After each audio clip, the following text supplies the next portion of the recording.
জুলাই গণঅভ্যুত্থানের পর প্রাথমিক ও মাধ্যমিকের পাঠ্য বইয়ে বড় ধরনের পরিমার্জন করা হয়েছে। নতুন শিক্ষাবর্ষে বিতরণের জন্য প্রস্তুত পুস্তকগুলোতে শেখ মুজিবের উপাধি, জাতির পিতা ও বঙ্গবন্ধু সহ নানা বিতর্কিত বিষয় বাদ দেওয়া হয়েছে। পাঠ্য বইয়ে নতুন করে যুক্ত হয়েছে জুলাই বিপ্লব, বহুল বিতর্কিত শাসক শেখ মুজিবুর রহমানের বাকশাল থেকে শুরু করে ফ্যাসিস্ট শেখ হাসিনার পলায়নের কাহিনী। একই সঙ্গে সাবেক রাষ্ট্রপতি জিয়াউর রহমানের নেতৃত্বে বহুদলীয় গণতন্ত্র চালু থেকে এরশাদের ৯ বছরের স্বৈরশাসন এবং পরবর্তী সময়ে খালেদা জিয়ার শাসনের কথাও বইয়ে স্থান পেয়েছে।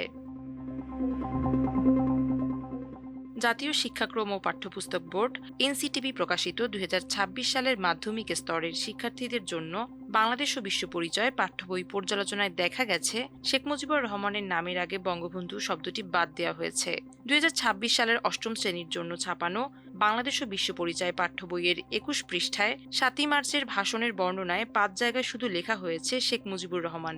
গত বছর ওই ৫টি জায়গায় শেখ মুজিবুর রহমানের আগে বঙ্গবন্ধু লেখা ছিল। তবে উক্ত পাঠ্য বইয়ের বিভিন্ন জায়গায় শেখ মুজিবুর রহমানকে আওয়ামী লীগ সভাপতি ও বাংলাদেশের রাষ্ট্রপতি বলে উল্লেখ করা হয়েছে। পর্যালোচনায় দেখা যায় ২০২৬ শিক্ষাবর্ষের অষ্টম শ্রেণীর বাংলাদেশ ও বিশ্ব পরিচয় পাঠ্য বইয়ের বাংলাদেশের মুক্তিযুদ্ধ ও গণতান্ত্রিক সংগ্রাম শিরোনামে ৩য় অধ্যায়ের পাঠ ২-এ ৭ মার্চের ভাষণের বর্ণনায় শেখ মুজিবুর রহমানের নামের আগে ৭ জায়গার মধ্যে ৬ জায়গায় বঙ্গবন্ধু শব্দটি বাদ দেওয়া হয়েছে। তবে এ পাঠের শিক্ষার্থীদের কাজ ৩ অংশে বঙ্গবন্ধুর নাম এখনো রয়ে গেছে। এটি ইচ্ছাকৃত কিংবা অনিচ্ছাকৃতভাবে রয়েছে কিনা এটি নিশ্চিত করা যায়নি। তবে নাম ও পরিচয় প্রকাশ না করার শর্তে এনসিটিপির একটি সূত্র জানিয়েছে, পাঠ্য বইয়ে উপাধি হিসেবে শেখ মুজিবের নামের আগে বঙ্গবন্ধু দেয়া হলে সেটি সংশোধন করা হয়নি। তবে নামের ক্ষেত্রে বঙ্গবন্ধু সংশোধন করে শেখ মুজিবুর রহমান লেখা হয়েছে। এনসিটিপির ওই সূত্রটি জানিয়েছে, ২০২৪ সালের ৫ আগস্টের গণঅভ্যুত্থানের পর পাঠ্য বইয়ে নানা পরিমার্জন পরিবর্তন আনা হয়েছে। মাধ্যমিকের বাংলাদেশ ও বিশ্ব পরিচয় পাঠ্য বইয়ে শেখ মুজিবের আগে ব্যবহৃত বঙ্গবন্ধু শব্দটি বাদ দিতে মাধ্যমিক ও উচ্চশিক্ষা অধিদপ্তর মাউশি থেকে লিখিতভাবে চিঠি পেয়েছে সরকারের বিনামূল্যের পাঠ্য বই ছাপা ও বিতরণের দায়িত্বে থাকা সংস্থাটি। এরপর এনসিটিপি এই সংশোধনের উদ্যোগ নেয়। এনসিটিপির পাঠ্য বই সম্পাদনার সঙ্গে যুক্ত এক বিশেষজ্ঞ নাম ও পরিচয় প্রকাশ না করার শর্তে আমার দেশকে বলেন, জাতীয় শিক্ষাক্রম সমন্বয় কমিটি এনসিসির সিদ্ধান্তের আলোকে মাধ্যমিকের বিভিন্ন শ্রেণীর বইয়ের কন্টেন্টে সংযোজন বিয়োজন করা হয়েছে। বিশেষ করে বাংলাদেশ ও বিশ্ব পরিচয় এবং পরিণতি বইয়ে দেশের শাসনতান্ত্রিক ইতিহাস তুলে ধরা হয়েছে। এছাড়া বাংলা ও ইংরেজি পাঠ্য বইও পরিমার্জন করা হয়েছে। এরই মধ্যে বইগুলো প্রকাশ হয়েছে, তবে তা এখনও অনলাইনে আপলোড হয়নি। রোববার নতুন শিক্ষাবর্ষের প্রাথমিক ও মাধ্যমিক স্তরের বিনামূল্যের পাঠ্য বইয়ের অনলাইন ভার্সন ওয়েবসাইটে আপলোড করা হয়েছে। এর মাধ্যমে সব স্তরের বাংলা ও ইংরেজি ভার্সনের শিক্ষার্থীরা বছর শুরুর আগেই বইগুলো পড়তে পারবে।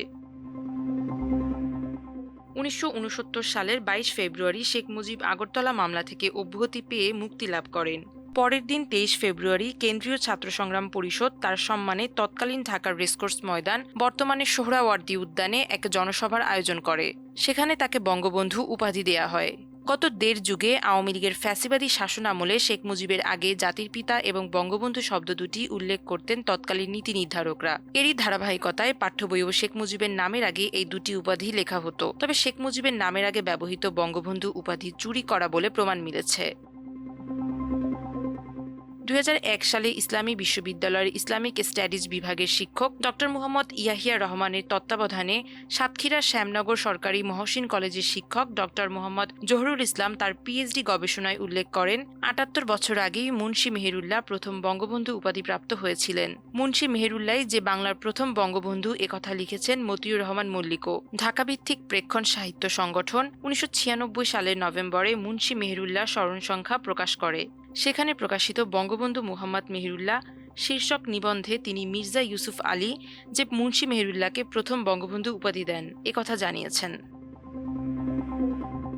মুন্সী মেহেরুল্লাহ ছিলেন একজন সমাজ সংস্কারক ও ধর্মপ্রচারক। ১৮৬১ সালের ২৬ ডিসেম্বর যশোর জেলার তৎকালীন কালীগঞ্জ থানার, বর্তমানে ঝিনাইদহের কালীগঞ্জ উপজেলা ঘোপ গ্রামে জন্মগ্রহণ এবং মাত্র ৪৬ বছর বয়সে ১৯০৭ সালের ৮ জুন ইন্তেকাল করেন তিনি। মাল্টিমিডিয়া ডেস্ক, আমার দেশ।